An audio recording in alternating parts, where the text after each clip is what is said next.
para sa akin, kung ikaw ay bibili ng panlabang manok, huwag ka na masyadong lumayo sa iyong mismong lugar, no?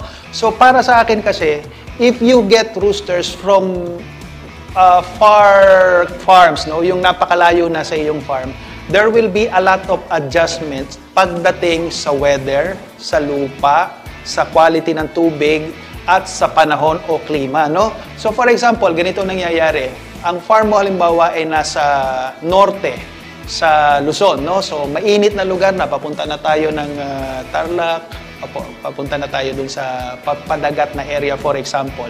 Tapos kumukuha ka ng manok sa Bacolod, dun sa taas ng Araal, di napakalamig naman doon. Then dalhin mo yung mga manok na yan sa lugar na mainit na malapit na sa dagat. So doon pa lamang sa lugar, mga kasabong, sobrang laki na magiging adjustment. At yung mga manok na magaling, minsan magrereklamo kayo, bakit ang galing nung inispar ko doon, pagdating sa akin ay bumulok na. Sapagkat na-stress ang manok na yan sa sobrang laki ng kaibahan ng pinanggalingang lugar. So tip number 1, mga kasabong, huwag kayong kumuha ng manok sa lugar na sobrang iba sa inyong lugar. Okay? Stick doon lang doon sa lugar ninyo. Kung sa probinsya ninyo Cebu, dito kayo sa Cebu maghanap. Kung kayo taga Davao, dyan kayo sa Davao maghanap.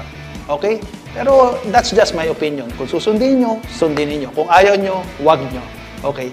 Pangalawa, mga kasabong, make sure na hindi mag-iiba masyado ang pagkain. Ito yung lagi kong sinasabi sa mga estudyante ko, mga kasabong.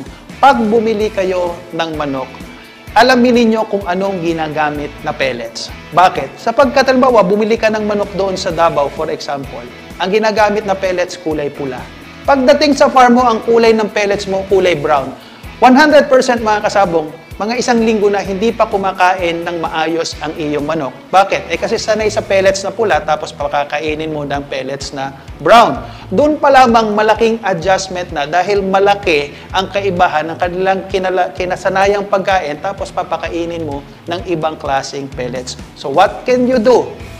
Humingi ka ng pellets ng binilhan mo. So for example, gumagamit siya ng Supremo Infinity 3, edi humingi ka o bumili ng Supremo Infinity 3 at yun ang gamitin mo sa iyong farm to adjust sa iyong present na pagkain. Mas maganda, mga kasabog, Infinity 3 na ang gamitin mo kasi dyan ako maraming pinanalo, no?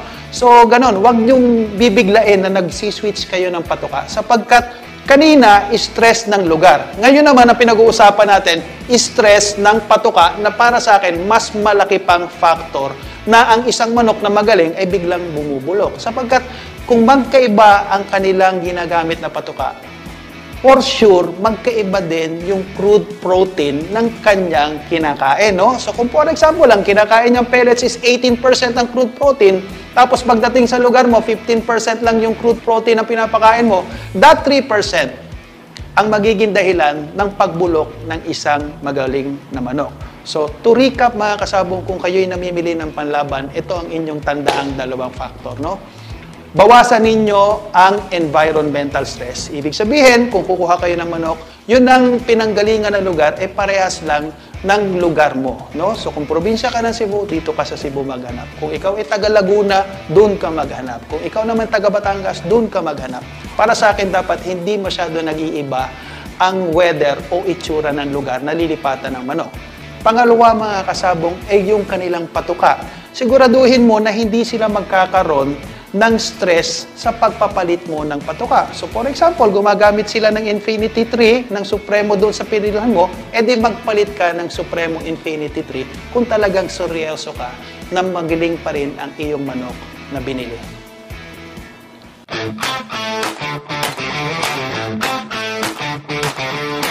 Tatandaan ko yung mga Llamado tips mo, Attorney Ryan. Maraming salamat sa mga ibinahagi mo sa episode na ito.